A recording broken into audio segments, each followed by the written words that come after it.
बाबर ने ये बुक लिखी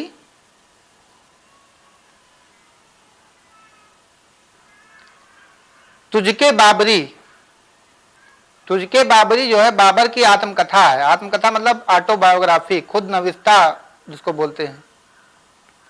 बाबर ने एक बुक लिखी थी, ये बुक लिखी थी चगताई भाषा में, चगताई तुर्की भाषा में, जिसको अब्दुल रहीम खाने खाना ने फारसी में अनुवाद किया था। अब्दुल रहीम खाने खाना बैरम खां के पुत्र थे। बैरम खां जो थे अकबर के अतालिक मुकर्रर हुए थे हुमायूं की मृत्यु के बाद।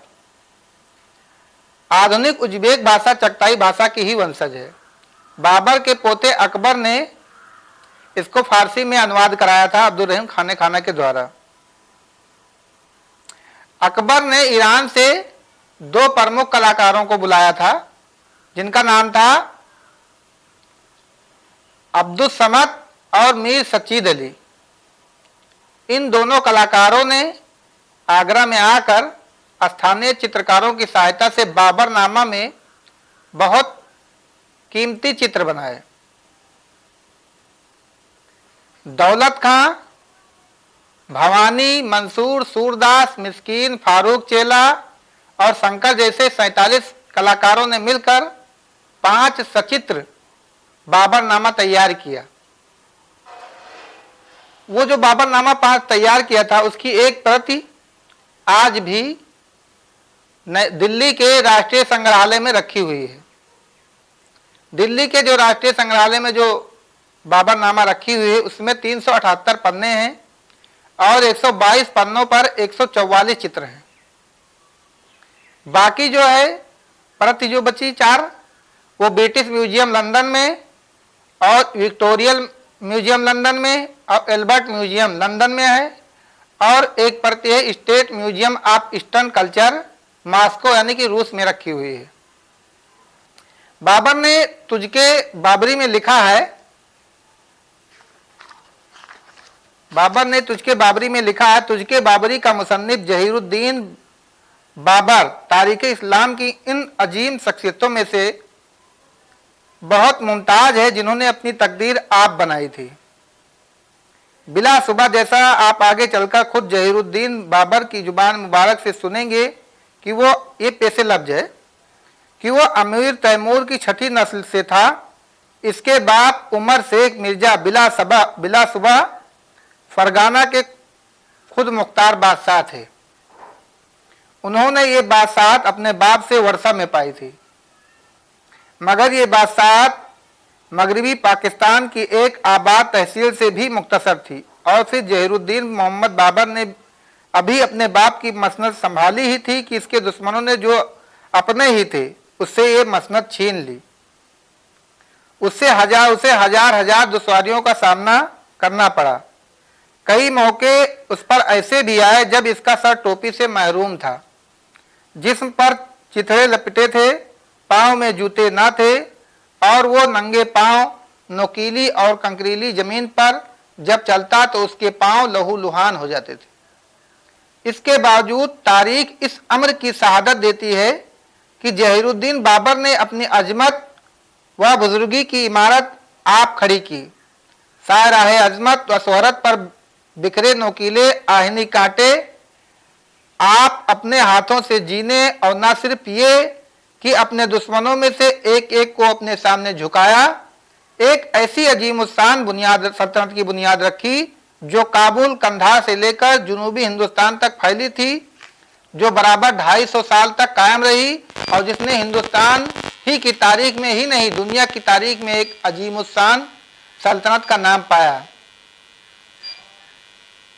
इसमें कोई कलाम नहीं है कि जहीरुद्दीन बाबर से पहले हिंदुस्तान पर हमलावर ताजदारों में दारा अव्वल, सिकंदर, मकदूनी, डेमेग्रूस, अपोलोडोटस, मेनांडर, कार्डेफसस, कुषाण बादशाह कनिष्क, महमूद गजनवी और मोहम्मद गौरी ने आलमगीर शोहरत पाई है और उनमें हर एक को तारीख ने अजमत का ताज पहनाया है। इसके बावजूद इनमें से कोई भी बादशाह ऐसा नहीं जिसने हिंदुस्तान में अपनी अजमत का चिराग जलाने से पहले वो मसाइब उठाए हों जो जहीरुद्दीन बाबर को उठाने पड़े। इनमें से किसी को भी जंगलों में महीनों नंगे पांव नंगे सर बिला यारो मददगार और आवारा खरामी की जिल्लत से दो चार होना पड़ा था। हमारे नजदीक जहीरुद्दीन बाबर अपने से पहले तमाम बादशाहों से इस एतबार से हद दर्जा मुनफरिद है कि वो किसी किस्म के सहारे के बगैर अपने पांव पर खड़ा हुआ और अपनी दुनिया आप आबाद की। जहीरुद्दीन मोहम्मद बाबर की एक खुसूसियत थी कि उसे दुनिया के तमाम अजीम बादशाहों में इम्तियाज बख्शती है कि वो ऊंचे दर्जे का ताजदार होने के बावजूद एक बहुत ऊंचा मुसन्निफ और कोहना मस्क शायर भी था। इसकी तुजुक जो बाज उलमा के ख्याल में तमाम साबिका बादशाहों की खुद नविस्त सवाने हयात में अपनी मिसाल है, यानी कि ऑटोबायोग्राफी जो पहले बादशाहों ने लिखी उसमें ये अपने आप में मिसाल है। सादगी तहरीर के एतबार से एक यगाना रोजगार तसनीफ है और यही वो तसनीफ है जिसकी बिना पर बाबर एक अजीमुस्सान अजीम मुसन्निफ करार दिया गया है। बाबर ने ये तसनीफ तुर्की जबान में तालीफ की थी जिसे इसके पोते अकबर बादशाह के एक रफीक अब्दुल रहीम खाने खाना ने, जो बैरम खां का बेटा था, तुर्की से फारसी में मुंतकिल किया और दुनिया को पहली बार मालूम हुआ कि अजीम ताजदार बाबर अकलीम सुखन का भी शहंशाह था। और आगे फिर देखते हैं।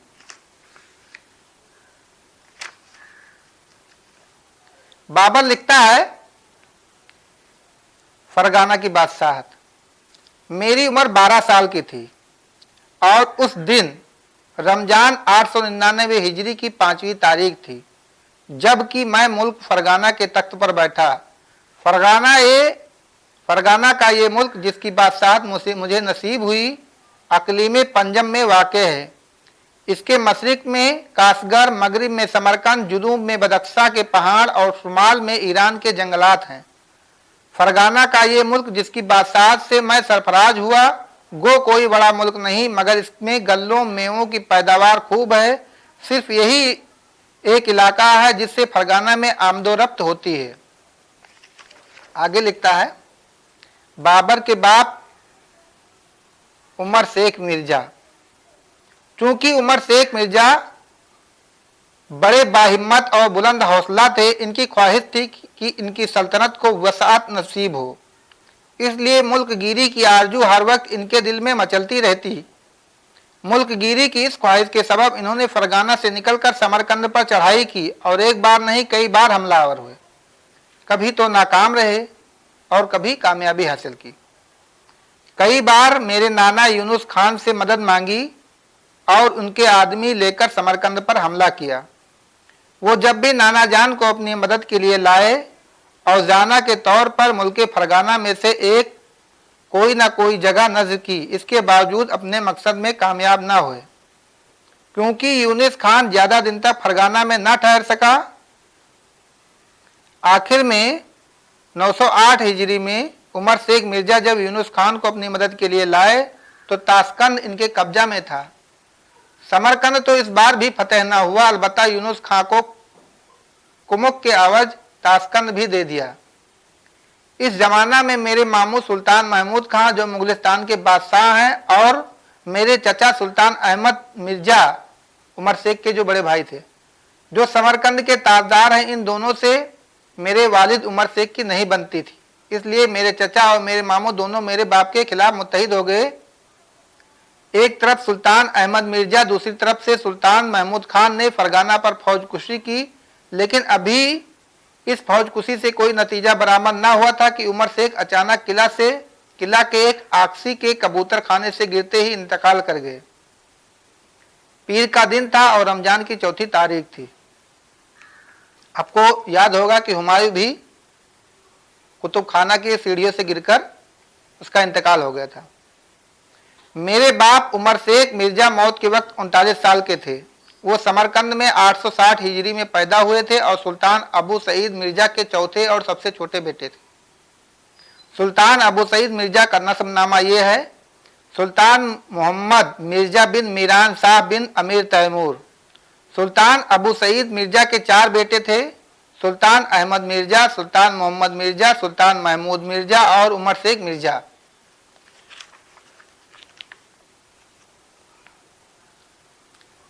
बाबर लिखता है कि मेरे बाप की पहली बीवी का नाम कुतलग निगार था। ये बादशाह यूनुस खान की बेटी थी जो चंगेज खां के दूसरे बेटे चुगताई खां की नस्ल से था। यूनुस खान को मुगलिस्तान का बादशाह बनाने में सुल्तान अबू सईद मिर्जा ने बड़ी मदद की। खुद यूनुस खान ने कबीला सागर जी के शेर हाजी बेग सरबराह की बेटी एहसन दौलत बेगम से शादी करके अपनी बिगड़ी संवारी और मुगलों ने अपनी रस्म के मुताबिक यूनुस खान और एहसन दौलत बेगम को सफेद निमने पर बिठाकर अपना सरदार तस्लीम कर लिया।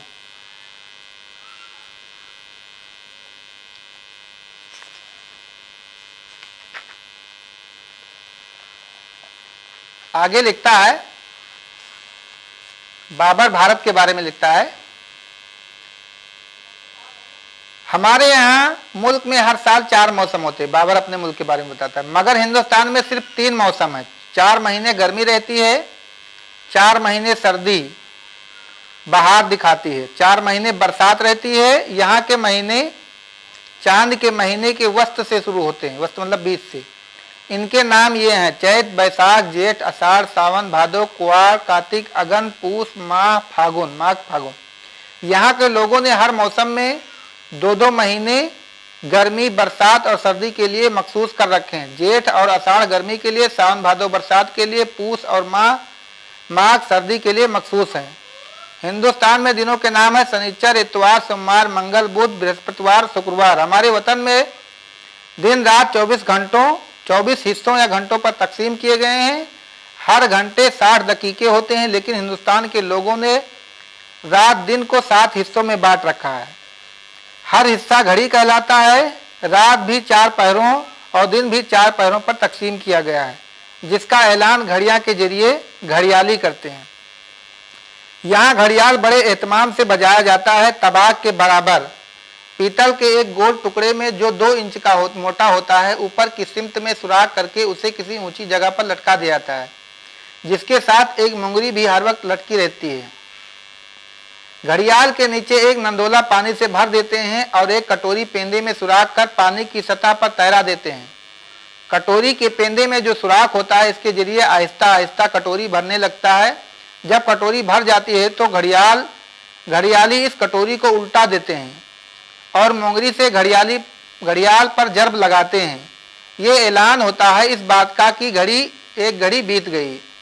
ये सिलसिला सुबह सवेरे से शुरू होता है और एक कटोरी भर जाने पर घड़ियाल पर मोंगरी से एक जर्ब लगाता है और दूसरी बार कटोरी भरती है तो घड़ियाल दूसरी बार बजा देता है। ये सिलसिला 1 पहर तक चलता है। पहर हो जाने पर घड़ियाल पर मुसलसल इतनी जरबें लगानी पड़ती हैं जितनी घड़ियां गुजर गई। इस मुसलसल को गुजर का नाम मिला है। अगर पहले पहर का गुजर बजेगा तो किसी कद्र कर एक जरब पूरे ठहराव के साथ घड़ियाल पर पड़ेगी। ये ऐलान होगा इस अम्र का कि दिन का 1 पहर गुजर गया है।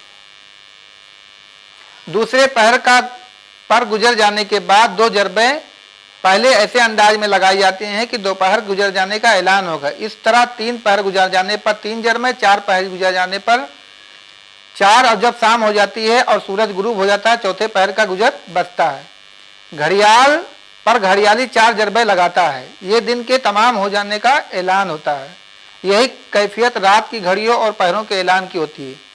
मैंने इसमें तरमीम मतलब बदलाव किया और हुक्म दिया कि हर पहर की घड़ियाल बजाने के बाद किसी कदर रुक कर इस पहर का ऐलान भी किया जाए, ताकि मालूम हो सके कि ये घड़ियाल पहले पहर की है या तीसरे पहर की है या चौथे की। ये तरमीम मुफीद रही, मुफीद मतलब फ़ायदेमंद रही, लाभदायक रही।